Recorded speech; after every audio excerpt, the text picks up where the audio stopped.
Assalamualaikum. Titik, titik, titik. Waalaikumsalam warahmatullahi wabarakatuh. Ustadz, bagaimana kalau ada seseorang yang masih suka melakukan maksiat, tapi ibadahnya rajin? Kumaha teh? STMJ, ya. Salat, terus maksiat, jalan. STMJ. Aduh. Cabe, jelly, royal, dan ginseng. Dalam benak orang tersebut mengakui dosanya, tapi hal yang terberat dia tinggalkan yaitu maksiatnya. Apa yang salah dengan orang tersebut? Salahnya masih maksiat. Salahnya taubatnya tidak serius. Quran surah ke-4 ayat 17. A'udzubillahi minasyaitonirrajim. Bismillahirrahmanirrahim. Innamat taubatu 'ala Allahi lilladzina ya'maluna as-su'a bijahalatin thumma yatubuna min qarib. Allah hanya akan menerima orang tobat yang sungguh-sungguh. Yang saat sadar dia salah, dia segera bertobat. Jadi rumus tobat itu kalau sadar salah jangan ditunda, segera tobat saat itu. Salah sore ba'da asar, jangan tunggu malam sambil tahajud. Karena boleh jadi maghrib meninggal. Maut datang lebih cepat dari apa yang tidak diduga. Segera. Yang kedua, sungguh-sungguh. Terus begitu. Nah, bagaimana ciri orang yang diterima tobatnya ketika dia benar-benar bertobat? Quran surah ke-39 ayat 53. Qul ya ibadiyalladzina asrafu ala anfusihim la taqnatu min rahmatillah. Innallaha yaghfirudz dzunuba jami'a. Ya Muhammad SAW katakan, viralkan pada semua hambaku yang berlumur maksiat. Jangan putus asa dari rahmat Allah. Tobat yang betul. Kalau dia benar, Allah ampuni semua dosanya. Ciri orang diampuni dosanya, maka semua kesalahannya akan tertutup, terjaga dia dari yang salah, dan berubah dia dengan perbuatan yang soleh. Jadi yang salah-salahnya hilang, yang solehnya yang muncul. Mata pernah melihat maksiat, gambar yang tidak bagus. Ya, video-video yang buruk. Tobat, di mana ciri diterimanya? Maka matanya sudah nggak suka lagi melihat yang salah. Yang soleh yang dilihat, Quran yang baik-baik, itu tandanya. Dan dia nggak suka diarahkan kepada perbuatan yang pernah dia kerjakan sebelumnya. Dengar aja udah nggak suka. Itu ciri orang tobat diterima. Makanya setiap kita temukan kalimat taba, seringkali umumnya disusulkan dengan kalimat faman taba wa aslaha. Ya, dia bertobat dan dia berbuat islah. Itu cirinya. Karena itu, jangan putus asa dari tobat. Kalau sekarang ditobati ada maksiat lagi, tobat lagi. Terus tobat, terus. Sampai hati Anda merasa lelah dan mulai kemudian tunduk untuk bertobat kepada Allah Subhanahu wa taala. Jangan putus asa dari tobat. Ya, mudah-mudahan saat wafat ajal tiba dalam keadaan sedang bertobat kepada Allah Subhanahu wa taala. Yang ketiga yang paling cepat begini. Kalau masih terfikir berbuat maksiat, kata para ulama, bayangkan saat akan berbuat maksiat itu wafat. Wafat. Diwafatkan oleh Allah Subhanahu wa taala. Ada tobat nih. Pernah berbuat jelek, pernah mabuk, pernah ini, pernah itu. Maaf teman-teman. Jangan putus asa. Ini kata Allah, jangan putus asa, aku sayang. Jangan putus asa. Dan biasanya ada bersitan dalam pikiran kita, dalam jiwa kita. Aduh, diterima nggak kalau tobat? Masih bisa kembali nggak? Kalau ada kalimat itu tersirat, itu hidayah dari Allah. Rumus Qur'annya cepat ambil. Ini Allah sendiri yang jawab, hambaku, disebut hamba. Sebanyak-banyaknya dosa, membunuh, merampok, berzina, pernah mabuk, sebanyak-banyaknya. Kata Allah, hambaku, ini rahmatku, cepat ambil. Sujud. Tangisi dosa itu. Kalau belum bisa menangis, menangis lagi. Nangis lagi. Nangis lagi. Tangisi diri kita yang belum bisa menangis. Sampai hatinya lunak. Berusaha terus. Sampai kita merasakan ketenangan dalam taubat. Dari situlah kemudian muncul ungkapan ulama, Allah sangat mencintai pelaku maksiat yang mau bertobat dibandingkan orang soleh yang tidak pernah merasa salah. Boleh bikin status tuh. Ya, silakan. Paham? Paham insya Allah? Pak Ustadz, semoga Allah merahmati dan meridai. Semoga Allah berikan lebih baik kepada Anda atas apa yang Anda doakan kepada kami. Setiap harinya, Pak Ustadz doakan saya agar bisa terbebas dari hutang riba. Saya zalim kepada orang tua, dan saya ingin istiqomah dalam berhijrah ini, serta saya ingin menjadi salah satu murid Pak Ustadz. Kita doakan sama-sama semoga Allah Subhanahu wa taala membebaskan kita semua, baik yang bertanya, meminta ataupun kita, dari segala yang Allah larang. Semoga kita dijauhkan dari segala hal yang buruk dalam pergaulan materi, semoga dibebaskan dari tipu menipu, sogok menyogok, semoga dijauhkan dari korupsi, dan semoga dibebaskan dari perbuatan riba. Riba itu rumusnya begini: wa ahallallahu al-bai'a wa harrama riba. Ya. Allah menghalalkan jual beli dan mengharamkan riba. Dan janji Allah, kalau riba ditinggalkan, itu aktivitas niaganya oleh Allah akan diganti dengan yang lebih berkah dan sifatnya lebih menguntungkan dunia akhirat. Jadi meninggalkan riba itu bukan rugi, tapi untung. Itu dulu yang dipahamkan dalam benak kita. Meninggalkan riba itu bukan rugi, tapi untung. Ya. Yamhaqullahu riba wa yurbis shadaqat. Sebaliknya, orang yang terjebak dalam riba seakan-akan mendapatkan yang banyak. Padahal nanti kata Allah akan tersiksa dengan ribanya. Bukan cuma di cicilannya, pikirannya, dan yang terkumpul yang terasa banyak itu nggak ada keberkahannya. Gini. Kalau harta kurang berkah atau tidak berkah, kalau masuk ke perut jadi makanan, nanti itu akan menghambat pusat-pusat kebaikan. Misal, azan terdengar di telinga kan? Allahu Akbar, terdengar tuh. Tapi kalau ada hal yang haram masuk, entah itu dari pencurian, korupsi, sogok menyogok atau riba, masuk ke dalam mulut diolah, nanti akan menutup bagian fungsi pendengaran kebaikannya. Dia dengar, tapi nggak bisa merespon. Itu yang dimaksud di Quran surah 6 ayat 25, wa fi adhanihim waqra, di telinganya ada sumbatan. Jadi kalau Anda mendengar adzan tapi tidak peduli, padahal Anda mengatakan beriman, coba dicek, baru berbuat maksiat apa sampai telinganya tertutup mendengar kebaikan. Anda pulang dari kantor, lewat pusdai, yang ke masjid banyak. Waktu sholat sudah tiba, Anda yang lewat situ, tapi kok bisa nggak tertarik untuk sholat? Tanyakan, baru berbuat maksiat apa sampai matanya nggak peka pada kebaikan. Mushaf di rumah banyak. Dari yang kecil yang masuk saku, sampai yang paling besar yang nggak bisa disakuin. Tapi cuma jadi pajangan, nggak bisa baca. Padahal tiap hari lihat. Tanyakan pada diri kita. Pada diri masing-masing. Dosa apa sampai nggak bisa baca mushaf itu? Makanya ada ulama mengatakan begini, kalau sehari nggak bisa baca Quran, sedangkan di rumah mushafnya banyak, tengah malam bangun, masuk ke ruang tengah, ambil mushaf yang paling besar, jangan dulu dibaca, bentangkan dulu, lalu tanyakan pada diri sendiri, ya Allah, dosa apa saya sampai nggak bisa baca Quran ini? Satu. Jadi kalau ada orang yang sudah diarahkan pada kebaikan belum tergerak, itu cuma dua penyebabnya. Satu maksiat, kedua dunia yang berlebihan. Hubbud dunia, dunia yang berlebihan.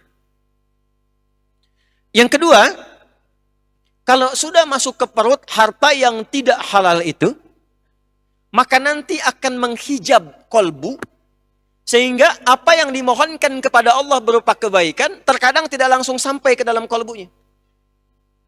Contoh begini. Ini gambarkan aja ya. Biasanya saya kalau ada ta'lim tuh suka disimpan gelas isinya air di depan tuh. Ini contoh ya.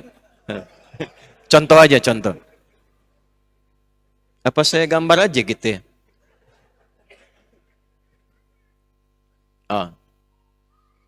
Ini lebih mudahnya gini. Biasanya sih gelas. Isinya air. Cuma ini gambarkan aja gini, bayangkan. Halo? Mana panitia gelas? Ini begini. Alhamdulillah, zakallah khair. Alhamdulillah. Nah, nggak apa-apa mau isinya air bening, kopi, susu, nggak ada masalah. Ya, tanpa isi ya tawakal aja nasib. Nggak, memang saya meminta untuk yang tidak ada isinya. Lihat sini. Ini apa? Halo, ini apa? Baik, ada isinya. Tuh, tidak ada isinya ya. Diam, iya, diam. Lihat dulu. Kalau tidak ada isi, artinya mudah untuk diisi. Minta kopi, isi kopi. Airnya mana? Diairin. Minta susu, kasih susu. Minta air putih, kasih. Air bening, kasih. Apapun yang diminta, masuk karena kosong. Spidol, masuk. Apapun, masuk. Tapi kalau begini, nih, tutup nih. Minta kopi, masuk gak? Tidak, karena tertutup. Semakin keras penutupnya, ini kertas nih. Tapi kalau ditutup misalnya, pakai benda yang lebih keras. Ini kalau kita masukkan air, jadi lebih halus, terbuka ada lubangnya, masuk airnya. Masih tipis sekatnya. Tapi kalau sekat penutupnya keras, dimasukkan apapun susah. Nah, sifat doa itu, kalau dimintakan, itu sifat dasarnya dikabulkan. Dalilnya Al-Baqarah ayat 186. Wa idza sa'alaka 'ibadi 'anni fa inni qarib ujibu da'watad da'i idza da'an. Dalil yang lain, wa qala rabbukum ud'uni astajib lakum. Jadi doa itu kalau diminta, sifatnya diminta itu pasti dikabul. Kalau dimintakan, pasti dikabulkan. Baik itu seketika saat diminta, kalau memang yang diminta itu kebutuhan kita, maslahatnya dunia akhirat. Atau ditunda, sampai kita memang sanggup menjalani apa yang diminta itu. Antum punya anak 5 tahun, minta diberikan motor. Dikasih nggak? Tapi antum punya kemampuan, hartanya ada, cuman kan anaknya belum siap. Saat dia siap, baru diberikan. Maka Anda katakan, nanti nak ya, nih uangnya sudah ada. Simpan dulu, begitu kamu sanggup, bisa, baru papa belikan. Sekarang motor-motoran aja dulu. Kadang kan ngambek dulu kan? Nggak mau papa, nggak mau, pengen motor beneran gitu kan? Pengen yang kayak si fulan, Saya nggak sebut nama supaya tidak endorse. Ya? Maka diberikanlah motor-motoran mereknya si fulan. Awalnya nggak nyaman, tapi menikmati. Tapi terkadang nggak sadar setelah 17 tahun, bapaknya berikan motor, ternyata itu permintaan dia waktu 5 tahun lalu. Saat usianya 5 tahun. Tapi dia nggak sadar bahwa itu permintaan dia yang dulu. Kadang-kadang doa itu begitu. Anda minta sekarang, tapi Allah lihat Anda belum siap. Ya Allah, anugerahkan aku motor, ya Allah, aku sudah berusaha. Sepeda dulu aja. Kalau nanti kamu dikasih motor, kamu riak. Muncul sifat riak yang belum dilatih itu. Keliling-keliling komplek, akhi ayo ke masjid. Padahal cuma mau tunjukkan saya punya motor baru. Nggak kerasa. Ketika sudah siap, baru diberikan. Ada yang ketiga, Allah mengganti apa yang diinginkan dengan memberi apa yang dibutuhkan. Anda punya anak sakit, bawa ke dokter. Kata dokter, ini kalau makan buah nggak boleh makan apel. Yang bagus jeruk. Pulang dari rumah sakit, anak Anda minta, lihat tukang buah, mama mau apel. Ini aja nak, jeruk. Nggak mau apel. Ini aja deh, jeruk rasa apel. Kasih. Diberikan yang lebih baik, yang sesuai dengan kebutuhan. Doa pengen ke ITB, lulusnya ujian di Unpad. Doa pengen ke Unpad, lulus ujiannya misalnya di UI. Doa pengen ke UI, lulusnya di IAIN. Bisa terjadi. Kita tidak tahu apa yang terjadi di masa depan. Saya dulu pengen satu kampus yang A, karena saya pernah ikut daurah di dalamnya. Sebelum lulus di pesantren. Pengennya ke Madinah, lulusnya ke Libya. Tapi ternyata di Libya itu mazhabnya mazhab Imam Malik. Imam pertama, Imam Darul Hijrah, yang memang berlaku di Madinah. Setelah itu jalan ke Mesir, mazhabnya Syafi'i. Belajar tafsir dari Syekh Muhammad Sayyid Tantawi. Dari situ berangkat kemudian ke Mekah. Tugas haji, tenaga musiman. Mampir ke Ummul Qura. belajar, mampir ke Madinah, dapat Hambali. Pulang lagi ketemu yang Asia Selatan, Pakistan, India, Bangladesh, IPB, India, Pakistan, Bangladesh. Ya. Cina, mazhabnya Hanafi. Jadi kita harap-harap ke satu tempat, kata Allah jangan dulu ke sini, lewat sini dulu. Karena engkau pulang akan menghadapi masyarakat yang bukan bermazhab satu dua. Mungkin di tempat A mazhabnya Hambali. Kunutnya tidak pakai kecuali nazilah. Tempat B Syafi'i, kunutnya keras, jahar. Tempat C Hanafi nggak pakai kunut. Kamu akan pulang yang semuanya ada. Yang kunut ada. Yang tidak kunut ada. Yang nggak subuhan pun ada. Harus lengkap. Kadang-kadang pengennya A, Allah berikan B. Mengganti apa yang diinginkan dengan apa yang kita butuhkan. Tapi ada orang yang dikasih, nggak masuk, bukan nggak dikabulkan.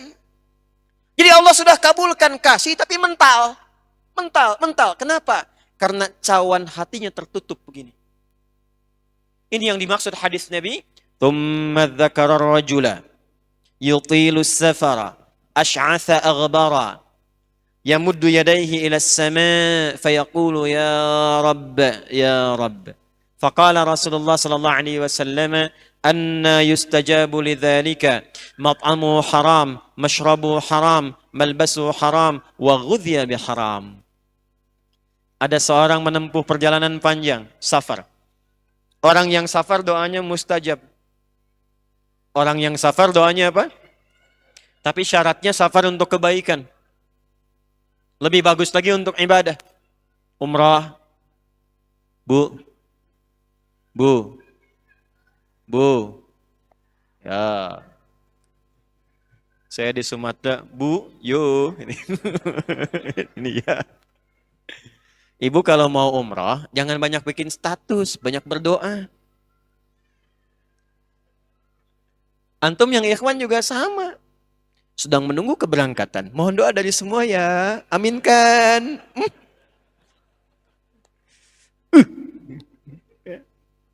Doa aja minta. Itu mustajab. Mohonkan. Minta. Apalagi sudah sampai di tempatnya. Saya kadang-kadang kesel gitu. Kesel kok kadang-kadang gitu ya. Sekarang tawaf itu bisa live. Subhanallah. Alhamdulillah. Alah. Aduh ya Allah. Sa'i juga begitu. Rabbighfir warham wa'fu wa takarram. Kelihatan enggak? Udah nyampe sana itu enggak mudah. Orang nabung-nabung jual ini itu. Pengen berangkat haji, ya Allah. Nyampainya haji Singapura. Sampai ke Singapura balik lagi. Ada yang sudah sampai Jeddah. Ternyata visanya nggak bisa digunakan balik lagi. Anda udah nyampe ke sana. Mustajab. Kedua, ini adabnya angkat tangan. Angkat tangan tuh macam-macam. Yang standar tuh begini. Standar. Pak, sebentar Pak. Sini Pak. Ya, bukan Bapak. Nih Pak, bismillah. Izin Pak, ini mic-nya. Tolong dipegangin. Nah, Pak ya.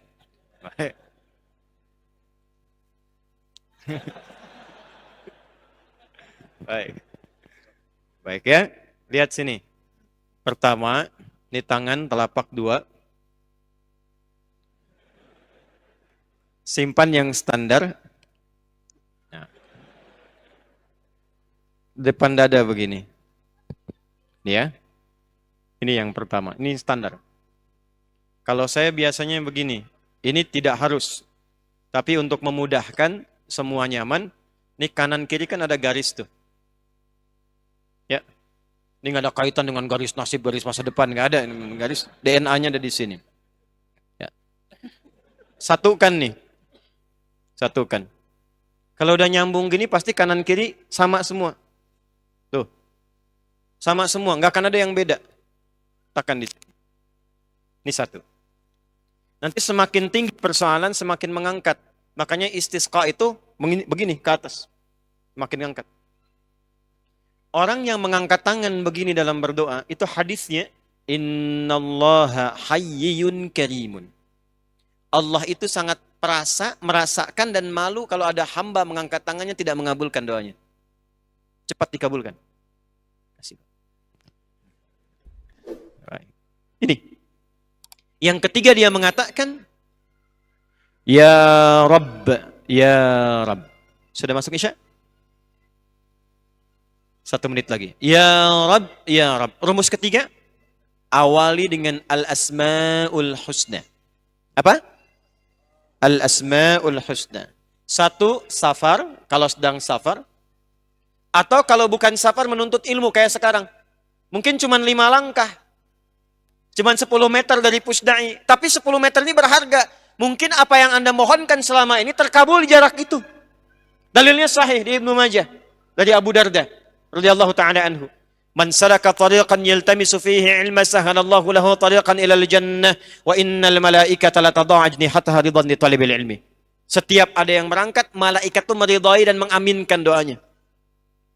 Dia menempuh tiga-tiganya orang ini. Di jalan, mengangkat tangan, dan memulai dengan Asma'ul Husna.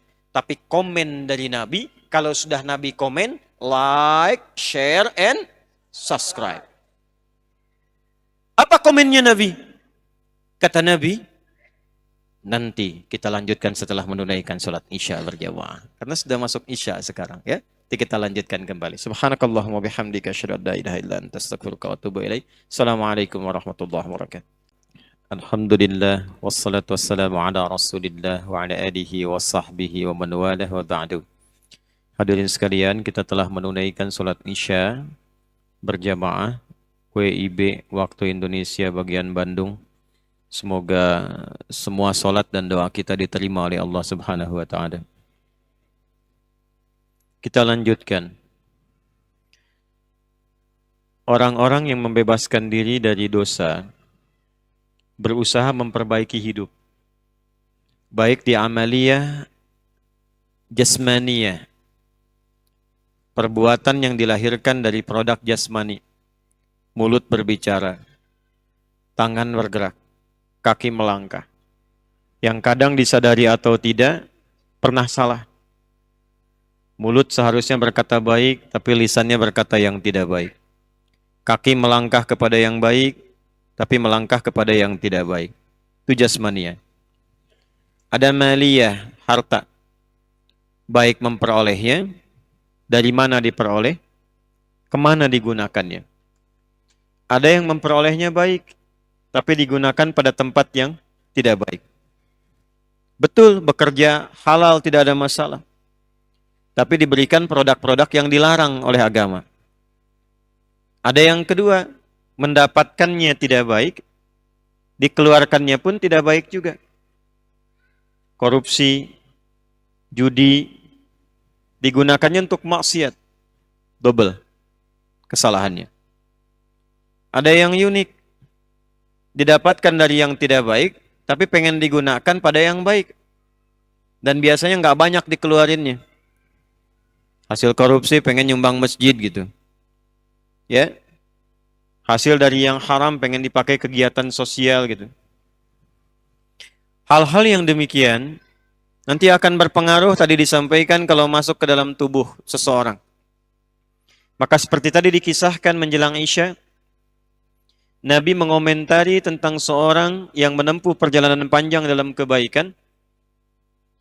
Lalu orang itu ingin berdoa mengangkat tangan. Lalu menutup dengan Al-Asma'ul Husna mengatakan, Ya Rabb, Ya Rabb. Secara kaidah, doanya semestinya dikabulkan 3 kali lebih cepat dari orang biasa. Karena safar mempercepat. Mengangkat tangan mempercepat. Dan memulai dengan Al-Asma'ul Husna, itu bahkan yang dimintakan oleh Quran. Quran surah 17 Al-Isra, dari ayat 110 itu. Qul ud'ullaha aw ud'ur rahman ayyamma tad'u falahul asma'ul husna. Walillahil asma'ul husna fad'uhu biha. Pilih sesuai dengan kebutuhan. Jadi enggak harus disebut semua. Allah ya Rahman ya Rahim ya Malik ya Qudus dan seterusnya. Bisa dipilih salah satu. Ya Allah, butuh apa? Rizki ya Razak. Anda sedang belajar, besok mau ujian, ya Allah, ya Alim. Punya masalah, ya Allah, ya Al-Fattah. Orang ini menyebut nama Allah dengan sifat rububiyahnya yang seharusnya cepat mengabulkan, ya Rabb. Apa komentar Nabi? Anna yustajabu lidzalika. Bagaimana doanya bisa dijawab? Mat'amu haramun, sumber makanannya haram. Mashrabu haramun, minumannya haram. Malbasu haramun, pakaiannya haram. Wa ghudhiya biharamin, dan perangkat hidupnya haram. Jadi haram itu bukan hanya akan menutup sumber-sumber informasi kebaikan, tapi saat yang bersamaan juga bisa menghijab antara permohonan dengan jawaban doa yang Allah kabulkan. Makanya hati-hati dari yang haram ya. Saya ajarkan doa. Riwayatnya tersambung nanti. Tersilahkan nyambung sampai kepada riwayat-riwayat yang sahih untuk diamalkan. Baca ini khususnya di hari Jumat. Hari apa? Khususnya di hari Jumat. Anda boleh catat, atau Anda boleh rekam, atau Anda boleh lihat kembali rekamannya nanti setelah tuntas kajian. Allahumma kfina. Boleh diikuti. Allahumma kfina bihalalika an haramik wa aghnina bita'atika an ma'siyatik wa bifadlika amman siwak. Cukup pendek tapi padat. Dalam sekali itu. Usahakan dibaca tiap Jumat sebelum selesai meninggalkan Jumatan untuk yang ikhwan. Laki-laki. Yang ibu baca ba'da asar bu, menjelang maghrib. Singkat itu. Allahumma kfina bihalalika an haramik, ya Allah. Mohon cukupkan hidup kami ini dengan semua yang halal dan jauhkan dari yang haram. Wa aghnina bi ta'atika an ma'siyatik. Dan mohon ya Allah perkaya kepribadian kami dengan semua jenis ketaatan kepadamu dan jauhkan dari maksiat. Wa bi fadlika amman siwak, dan berikan rizki kepada kami yang paling utama darimu. Dan kami berserah kepadamu dari selainmu. Dawamkan itu setiap hari apa? Jumat khususnya. Boleh dibaca dalam setiap hari, setiap selesai sholat boleh. Tapi Jumat itu spesial. Itu nanti riwayat di mutasalsilah diajarkan para ulama kita. Saya mendapatkan juga itu. Ya, secara bersanad sampai ke ulama. Itu jawaban yang pertama tadi yang memakan waktu dari ba'da maghrib sampai isya.